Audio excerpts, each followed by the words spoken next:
ছোট ভাই আস্তে আস্তে মা কিন্তু শুনে ফেলতে পারে, কারণ মা ভোরবেলা সজাগ হয়ে যায়।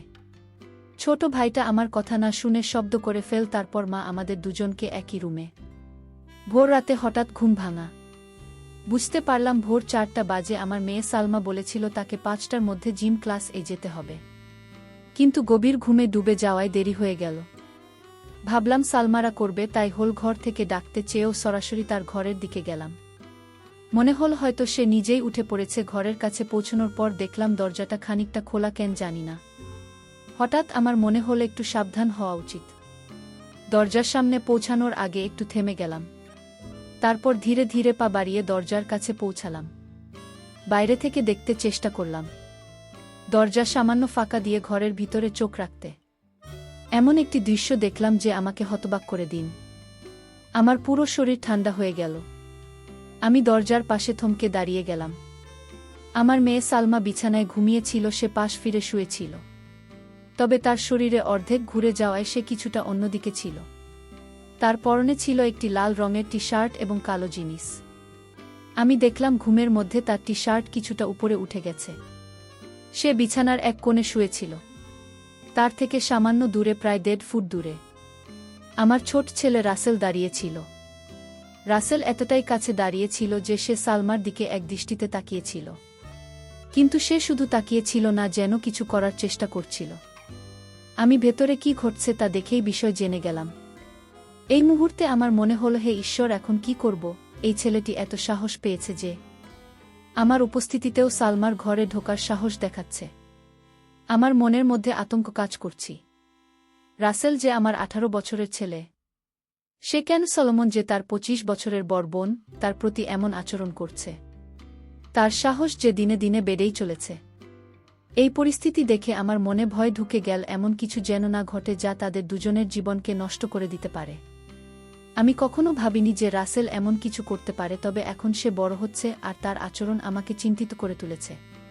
আমি আগে কখনো রাসেলের এমন আচরণের দিকে তেমন মনোযোগ দিন, তবে সময়ের সঙ্গে সঙ্গে লক্ষ্য করলাম সেজন্য সালমার প্রতি একটু বেশি মনোযোগী হয়ে উঠেছে। সালমা ছিল তার থেকে 5 বছরের বড়। তার নিজের একটা ভিন্ন জীবন ছিল, কলেজ, বন্ধুবান্ধবের আলাদা একজন। তার সেই যোগাসনের থেকে একেবারেই আলাদা। তারা একসঙ্গে বেশিরভাগ সময় বাড়িতে থাকে, কিংবা আমাদের পুরো পরিবার একসঙ্গে কোথাও গেলে যেমনটা সাধারণ ভাইবোনেরা করে। তারা একসঙ্গে হাসি তামাশা করত, একে অপরকে ঠাট্টা করত কিংবা ছোট ছোট দুষ্টুমি করত। সলোমন সব সময় তার সঙ্গে খুব স্বাভাবিক ও নির্ভীক আচরণ করত। সম্ভবত সালমা এই নির্ভীক আচরণে রাসেলের মনে তার প্রতি এক অদ্ভুত আকর্ষণ তৈরি করেছিল। ধীরে ধীরে রাসেল যে আরও কাছাকাছি যাওয়ার চেষ্টা করতে শুরু করুন, তবে সালমা ছিল তার নিজের জগতে মগ্ন। তার এই ব্যস্ততার কারণে সে কখনো বুঝতে পারেনি যে রাসেলকে একটু অন্যভাবে দেখছে। রাসেল প্রায় সালমার দিকে তাকিয়ে থাকত, বিশেষ করে যখন সে মনোযোগ দিয়ে কিছু করত বা নিচু হয়ে কোনো কাজ করত। রাসেলের দৃষ্টি চলে যেত সালমার দিকে। মাঝে মাঝে সালমার ঘরে নিয়ে আসার চেষ্টা করত এবং আলাপের ছেলে একটু বেশিই ঘনিষ্ঠ হয়ে পড়ত।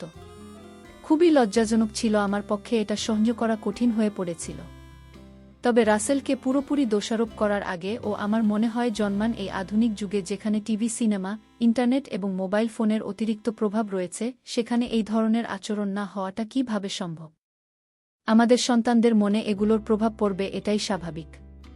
তবে যা সবচেয়ে কষ্টদায়ক ছিল, তাহলে আমি এ ঘটনা দেখেও কিছুই করতে পারছিলাম না। নিজের সন্তানদের জন্য আমার অসহায়ত্ব আমাকে ভেতরে ভেতরে ধ্বংস করে দিচ্ছিল। আমি কখনো কল্পনাও করিনি যে রাসেল এমন কিছু করতে পারে।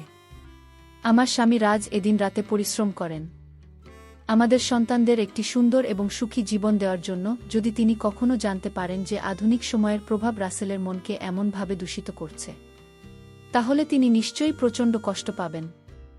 তবে তার কাছে এই বিষয়ে বলা আমার পক্ষে সম্ভব ছিল না। যদি তিনি ঘটনা জানতে পারেন, তাহলে তিনি রাসেলের মনস্তত্ত্ব বোঝার চেষ্টা না করেই হয়তো রাগের বশে শাস্তি দেবেন বা তাকে বাড়ি থেকে বের করে দেবেন, এমনটা আমি কখনোই চাইনি।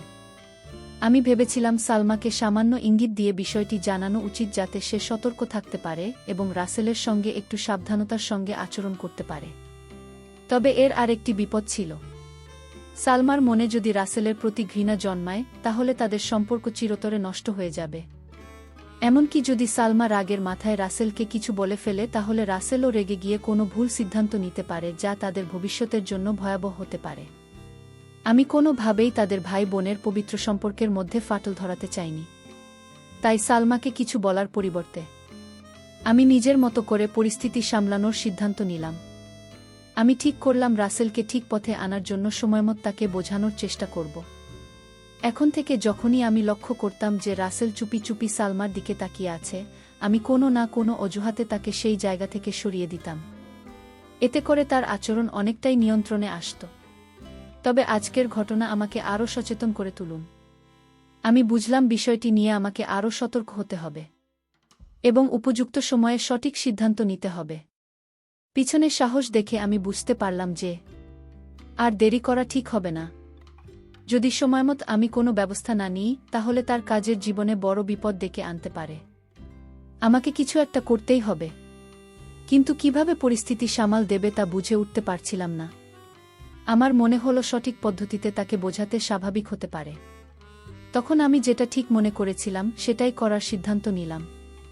যদি হঠাৎ করে ঘরে ঢুকে যায় তাহলে রাসেল ভয় পেতে পারে, আর সালমা যদি তাকে এমন অবস্থায় দেখে ফেলে তাহলে সে আরও হতবাক হয়ে যেতে পারে। তাই আমি এমন কিছু করার সিদ্ধান্ত নিলাম যাতে সে বুঝতে পারে যে আমি জেগেছি এবং তার ঘর ছেড়ে চলে যাওয়ার সময় এসেছে। এই ভাবনা থেকে আমি রান্নাঘরে গিয়ে ইচ্ছে করে একটি স্টিলের থালা ফেলে দিলাম। এতে বেশ বড়সড় শব্দ হল। আমার প্রত্যাশা মতো কিছুক্ষণের মধ্যেই আমি দেখলাম বিষাদের ছায়া পাশের পথ দিয়ে চলে যাচ্ছে। তার চলে যাওয়া দেখে আমি স্বস্তি পেলাম। এরপর আমি সালমাকে ডাকার জন্য তার ঘরের দিকে এগোলাম। ঘরে ঢুকে দেখি সালমা তখনও গভীর ঘুমে। এত বড় আওয়াজ হওয়ার পরেও সে উঠে বসেনি। এটা দেখে আমি অবাক হলাম। মনে হলো সে এতটাই গভীর ঘুমে থাকে যে রাসেল সহজেই তাকে দেখতে বা কিছু করার সুযোগ পেতে পারে। শেষমেশ আমি তার কাছে গিয়ে তাকে সরাসরি জাগানোর সিদ্ধান্ত নিলাম। আমি সালমাকে ডেকে জানালাম। সে ঘুম থেকে উঠে আমার দিকে রাগের দৃষ্টিতে তাকাল এবং দেরি হওয়ার জন্য আমাকে দোষ দিন। এরপর সে দ্রুত বাথরুমে ঢুকে গেল। আমি আবার আমার কাজে মন দিলাম। কিছুক্ষণ পরে দেখলাম রাসেল আবার ঘরের দিকে যাচ্ছে। আমি ভাবলাম হয়তো সালমা তখনও প্রস্তুতি নিচ্ছে, তাই আমি রাসেলকে থামানোর জন্য ইচ্ছে করে একটু শব্দ করলাম। শব্দ শুনে রাসেল বুঝতে পারব যে আমি তার দিকে আসছে। সে আমার দিকে তাকাল, কিন্তু লজ্জায় তার চোখ নিচের দিকে ঝুঁকে গেল।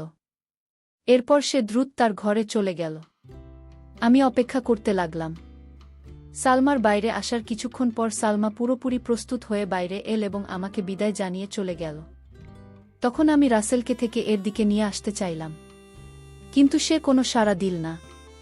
তখন আমি তার ঘরের দিকে গেলাম এবং দেখলাম সে ঘরে নেই। এরপর শুনতে পেলাম সে বাথরুমে আছে। আমি দরজার কাছে গিয়ে তার আওয়াজ শুনলাম, কিন্তু তাকে বিরক্ত না করে আবার হলে ফিরে এলাম। কিছুক্ষণ পর রাসেল বাইরে এল এবং বলল, মা, তুমি আমাকে ডেকেছিলে?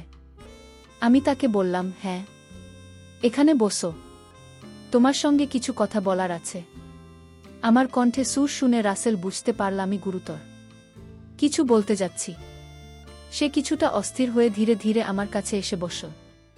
আমি শান্তভাবে কথা শুরু করলাম, কিন্তু অল্প সময়ের মধ্যেই তাকে ভর্ৎসনা করতে শুরু করলাম। আমি সালমার ঘরে তার গোপনীয়তায় হস্তক্ষেপ করার বিষয়ে সরাসরি কিছু বলেননি, তবে ইঙ্গিত করলাম। আমি তাকে বোঝালাম যে আমি তার এমন আচরণ আগেও লক্ষ্য করেছি। রাসেল দ্রুত বুঝতে পারে যে তার কাজ আমার চোখে ধরা পড়েছে।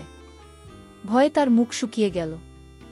আমি আরও কড়া সুরে বললাম, যদি সে আবার এমন কিছু করে আমি তার বাবাকে সব বলে দেব। এই কথা শুনে রাসেল কেঁদে ফেলে বলল, মা, প্লিজ এমন কিছু করো না, আমাকে মাফ করে দাও। সে বারবার আমার কাছে ক্ষমা চাইতে লাগে এবং প্রতিশ্রুতি দিল যে সে আর কখনো এমন কিছু করবে না। সে আমার পা ধরে বলতে লাগল, আর কখনো এমন হবে না, একবার আমাকে সুযোগ দাও। আমি তার আচরণ দেখে বুঝলাম সে তার ভুল বুঝতে পেরেছে। আমি তাকে শান্তভাবে বুঝলাম সে যা করেছিল তা কতটা ভুল এবং এর ফল কতটা ভয়াবহ হতে পারে, আর যদি কেউ জানতে পারে তাহলে কতটা অসম্মান হবে। শেষমেশ আমি তাকে এই প্রতিশ্রুতি নিতে বাধ্য করলাম যে সে আর কখনো এমন কাজ করবে না। তারপর আমি তাকে আর বকাবকি করিনি। আমার মনে হলো সে বার বুঝতে পেরেছে এবং এমন কিছু আর করবে না। এরপর সে পুরোপুরি শান্ত হয়ে গেল এবং আমি তাকে আর কখনো সালমাকে দেখতে দেখিনি। এতে আমি নিশ্চিত হলাম যে সে তার ভুল বুঝতে পেরেছে এবং নিজেকে সংশোধন করেছে। এরপর প্রায় 1 মাস আমি তার থেকে একটু দূরত্ব বজায় রাখলাম এবং খুব কম কথা বললাম, যাতে সে বুঝতে পারে যে সে যা করেছিল তা ভুল ছিল। ধীরে ধীরে সব কিছু স্বাভাবিক হয়ে গেল। আমরা আবার আগের মতো হাসি মুখের সঙ্গে কথা বলা শুরু করলাম। সবকিছু আগের মতোই সুন্দরভাবে চলতে লাগল।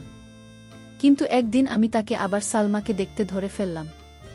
যদিও সে এবার বেশ সতর্ক ছিল, তবু আমি লক্ষ্য করলাম তখন আবার আমার রাগ হতে শুরু করল। কিন্তু এবার আমি আগের মতো তাকে বকাঝকা করিনি, কারণ তার প্রতি আমার চিন্তা বাড়ছিল। সে আমাকে বলেছিল যে তার একটি প্রেমিকা আছে এবং সে তার বন্ধুদের সঙ্গে সময় কাটায়। তবুও কেন সে সালমাকে এভাবে দেখার প্রয়োজন বোধ করি, তা আমার মাথায় আসছিল না। তখন আমি ঠিক করলাম এই বিষয়ে আমি আবার তার সঙ্গে কথা বলবো। 3 দিন পর দুপুরে আমরা দুজন বাড়িতে একা ছিলাম। সে তার ঘরে ছিল আর আমি আমার ঘরে বিশ্রাম নিচ্ছিলাম। আমি ভাবলাম এখন সময় এই বিষয়ে কথা বলার। আমি তার ঘরের দিকে গেলাম। দরজা বন্ধ ছিল। আমি দরজা খোলার চেষ্টা করলাম, কিন্তু সেটি ভিতর থেকে লক করা ছিল। আমি দরজায় নক করলাম এবং তাকে ডাকলাম। সে ভেতর থেকে সাড়া দিন এবং দরজা খুলে দিন। আমি জিজ্ঞেস করলাম দরজা বন্ধ করে কি করছিলেন। সে বলল কিছু না, এই পেপার পড়ছিলাম। তারপর সে বিছানার পাশে থাকা একটি পেপার দেখাল। আমি মনে মনে ভাবলাম যদি সত্যিই পেপার পড়েছিল তবে দরজা লক করার কি প্রয়োজন ছিল? নিশ্চয়ই কিছু অন্য কিছু হচ্ছিল। কিন্তু এবার আমি শান্ত থাকতে চাইলাম এবং তাকে বোঝানোর সিদ্ধান্ত নিলাম। আমি সালমাকে নিয়ে কথা বলার জন্য এসেছিলাম, তাই অন্য কিছু না বলেই আমি তার বিছানার পাশে গিয়ে জিজ্ঞেস করলাম, কোনো পেপার পড়ছ? তারপর তার হাত থেকে পেপার ছিনিয়ে দেখতে শুরু করলাম। এটি তার কলেজের একটি বুলেটিন ছিল, যেখানে ছাত্রদের লেখা প্রবন্ধ, গল্প এবং কবিতা ছিল। আমি পেপারটি তাকে ফেরত দিয়ে জিজ্ঞেস করলাম কোনোটা পড়ছিল। এতে পেপার খুলেছে, একটি প্রবন্ধ দেখিয়ে বলল, এটা করছিলাম। আমি বললাম, ঠিক করে বলো তো, কি আছে এতে? তারপর আমি তার পাশে বিছানায় একটু জায়গা নিয়ে শুয়ে পড়লাম। আমার ছেলে বিছানায় চিৎ হয়ে শুয়েছিল আর আমি তার পাশে শুয়ে থাকে সেই প্রবন্ধটি দেখতে লাগলাম। আমরা একসঙ্গে এই প্রবন্ধটি পড়তে শুরু করলাম। রাসেল বলল, এতে আর কিছু করার নেই, তুমি কি করতে চাও? তারপর সে পেপারটি আমার হাতে দিয়ে বলল, আমি বিছানার কিনারায় শুয়ে বললাম, মনে হচ্ছে পড়তে পড়তে মনে হয় নিচে পড়ে যাব। এই কথা বলতে রাসেল তাড়াতাড়ি আমাকে ধরে ফেলার জন্য হাত বাড়াল, কারণ আমি খাট থেকে পড়ে যাচ্ছিলাম। এরপর সে আমায় ধরে উপরে তুলুন।